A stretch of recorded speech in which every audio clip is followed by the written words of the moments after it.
$3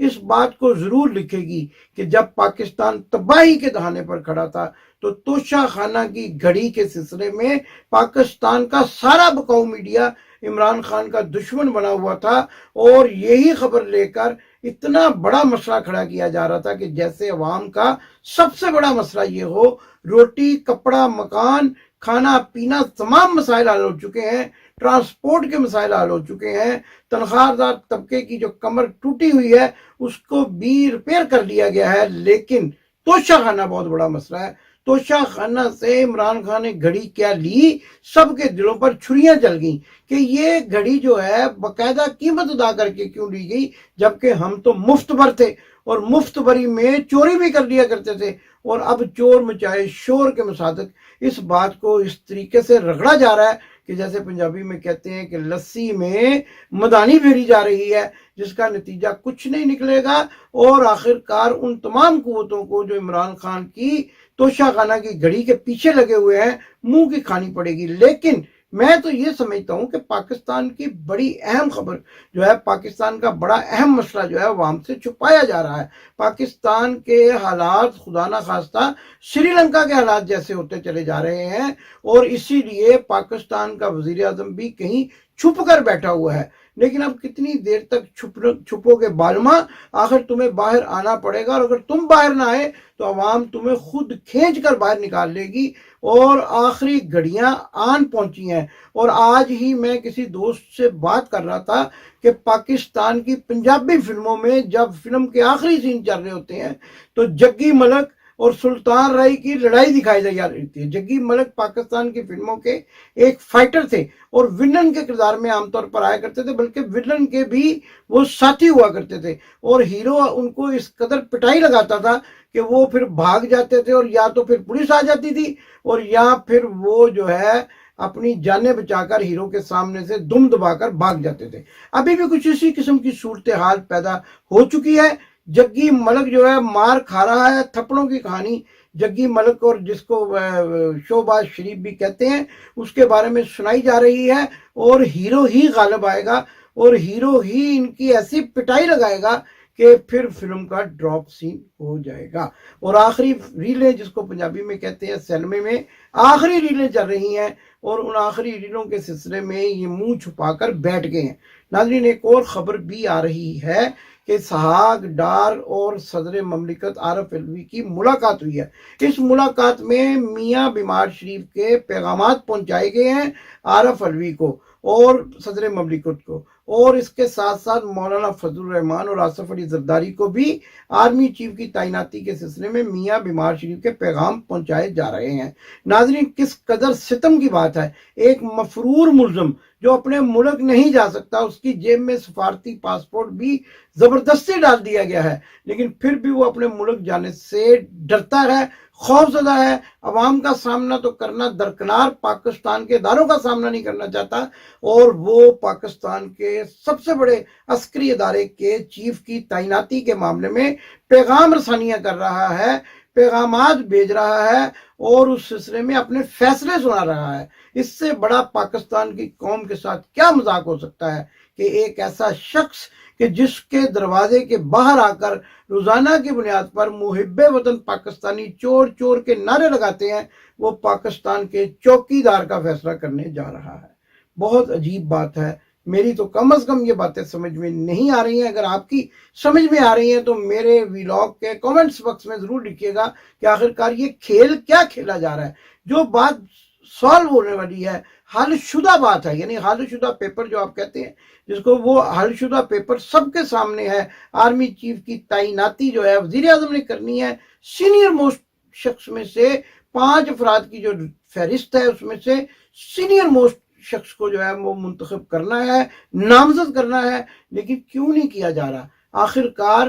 میاں شہباز شریف چھپ کر کیوں بیٹھ گیا ہے، اور اس سلسلے میں جنرل قمر جاوید باجوہ کو کیوں وزیر اعظم عہد جانا پڑا؟ یہ سارے معاملے جو ہیں وہ آنے والے دنوں میں حل تو ہو ہی جانے ہیں، لیکن آخرکار ان کو معاملہ بنایا کون کیوں جا رہا ہے، اور کون ہے جو اس سارے معاملے کو مشکل سے مشکل تر بنا کر دوسرے معاملات سے پاکستان کی عوام کی توجہ ہٹانا چاہتا ہے؟ ناظرین، اس کے ساتھ ساتھ جو یہ کھیل کھیلا جا رہا ہے،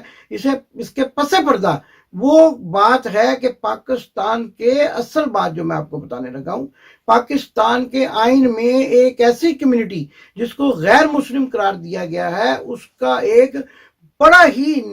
یعنی نمایاں کردار، سرکردہ کردار، اور لندن کے علاقے ماڈرن میں جس کا ہیڈ کوارٹر ہے، اس کمیونٹی میں نمایاں کردار ادا کرنے والا شخص جو ہے وہ جنرل قمر جاوید باجوہ کا سسر ہے، جس کے بارے میں یہ کہا جاتا ہے، جنرل اعجاز امجد جو ہے اس کے بارے میں یہ کہا جاتا ہے کہ وہ اس کمیونٹی کا جس کو پاکستان میں غیر مسلم قرار دیا گیا ہے، ایک بہت بڑا فائنینسر اور ایک بہت ہی فیصلے کرنے والا بااختیار شخص ہے۔ وہ جتنے بھی آپ نام دیکھ لیں آرمی چیف کی تعیناتی کے سلسلے میں، اگر آپ ان کی تاریخ میں جائیں، کیونکہ بینکروں کے پاس تو اتنا ٹائم ہی نہیں ہے، اتنا وقت نہیں ہے توشہ خانہ سے ہٹ کر یہ سوچنے کا کہ آخرکار جنرل عاصم منیر اور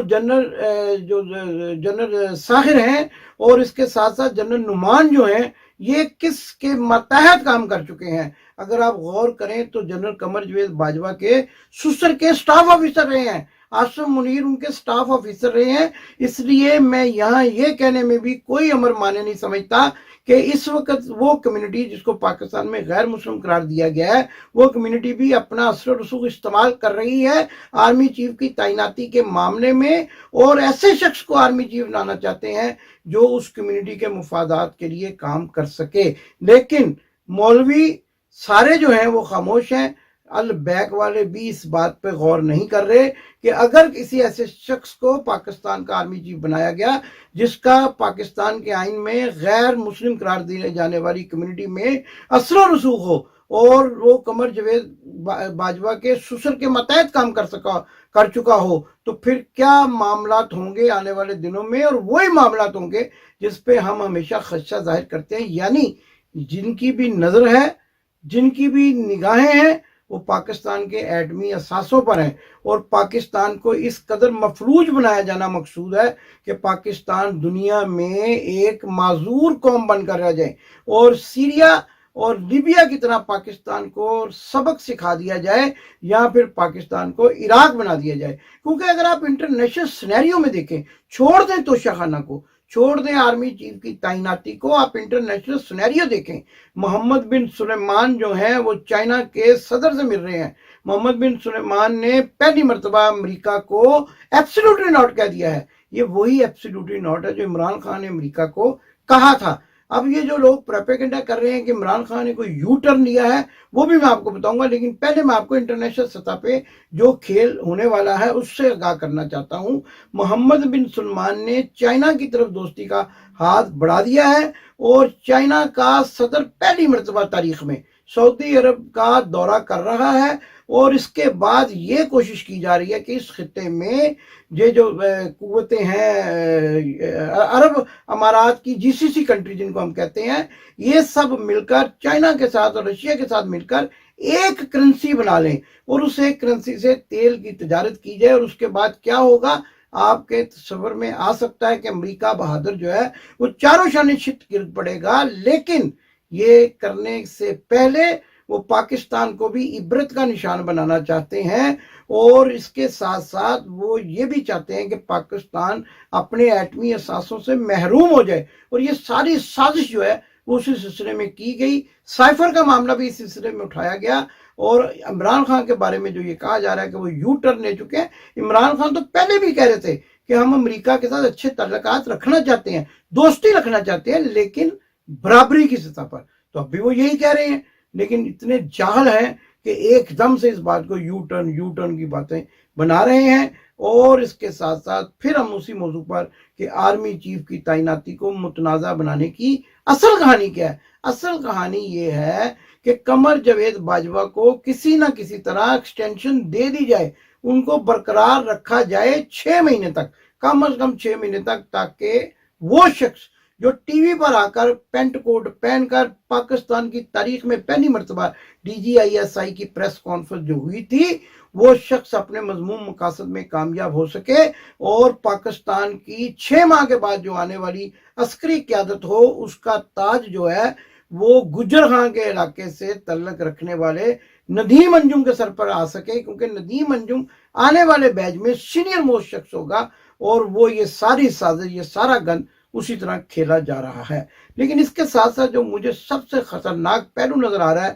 آپ اس پر غور کیجئے گا، ٹائمنگ، ڈیٹ، ہر چیز میرے ولاگ کی نوٹ کر لیجئے گا کہ جب خطرناک لوگ اپنی سازشوں میں کامیاب نہیں ہوتے پھر وہ گند کھیلتے ہیں۔ بھیڑیے جب رات کو شکار پر نکلتے ہیں تو بڑے ہنسی خوشی باہوں میں باہیں ڈال کر اٹکیلیاں کر رہے ہوتے ہیں، اور جب شکار مل جائے تو کٹھے اس کو کھاتے ہیں۔ لیکن اگر شکار نہ ملے تو پتہ کیا کرتے ہیں؟ ایک دائرے میں بیٹھ جاتے ہیں اور آنکھیں ایک دوسرے کی آنکھوں میں ڈال لیتے ہیں، اور اس کے بعد جو ان میں سے آنکھ جھپکے اسی کو کھا جاتے ہیں، اپنے ہی ساتھی کو لقمہ اجل بنا دیتے ہیں۔ یہ بھیڑیوں کا قانون ہے، انسانوں کا نہیں۔ اور اس وقت جو ہے وہ بھیڑیوں کا کھیل کھیلا جا رہا ہے، اور اس کھیل میں جو سب سے زیادہ نقصان ہوگا وہ پاکستان کی عوام کا ہوگا۔ لہذا پاکستان کی عوام کو اب تیار رہنا چاہیے۔ آنے والے ہفتے میں ٹینکوں کے آگے لیٹنے کے لیے ترکی کی بہادر غیور عوام کی طرح تیار رہنا چاہیے۔ آپ کو اب جو ہے وہ بریانی اور آپ کو اب قیمے والے نانوں کا تصور چھوڑ دینا چاہیے۔ ملک بچانے، ملک کی حفاظت کرنے کا عزم کرنا چاہیے، اور عمران خان کا آنے والے دنوں میں جب عمران خان راولپنڈی پہنچے بھرپور ساتھ دینا چاہیے، اور اپنے جانوں کا نذرانہ بھی اگر پیش کرنا پڑے تو پاکستان کو بچا لیجئے۔ خدا را ہم پاکستان سے باہر بیٹھے ہوئے پاکستانی آپ سے اپیل کرتے ہیں، آپ سے بھرپور ہاتھ جوڑ کر یہ بات جو ہے ہم آپ کو کہنا چاہتے ہیں کہ پاکستان کی حفاظت آپ کے ذمہ ہے۔ ہمیں تو پاکستان آنے سے بھی روکا جا رہا ہے، لیکن پاکستان کی حفاظت آپ کے ذمہ ہے۔ ہم یہ جو گڑا پھاڑتے ہیں، یہ چیخ چیخ کر آپ سے باتیں کرتے ہیں، یہ پاکستان کے لیے کرتے ہیں۔ ہمیں کوئی پیسے نہیں ملتے ہیں، ہمیں کوئی اس کے سلسلے میں کسی قسم کے تحائف اور کسی قسم کے نواشات جو ہیں وہ نہیں دی جاتی ہیں، لیکن چونکہ ہم پاکستانی ہیں، سب سے پہلے پاکستانی ہیں، اس لیے پاکستان کی بات کرتے ہیں، اور آپ سے بھی امید کرتے ہیں کہ آپ پاکستان کی حفاظت کے لیے باہر نکلیں گے، عمران خان کا ساتھ دیں گے، اس گندے کھیل کے مذموم مقاصد کو ناکام بنائیں گے، اور ان بھیڑیوں سے پاکستان کی عوام کو نجات دلائیں گے۔ پاکستان زندہ باد۔ آپ نے ابھی تک ہمارا چینل سبسکرائب نہیں کیا تو ابھی سبسکرائب کریں اور بیل آئیکن کو کلک کر کے ہماری لیٹسٹ ویڈیوز کے بارے میں اپڈیٹ جانیں۔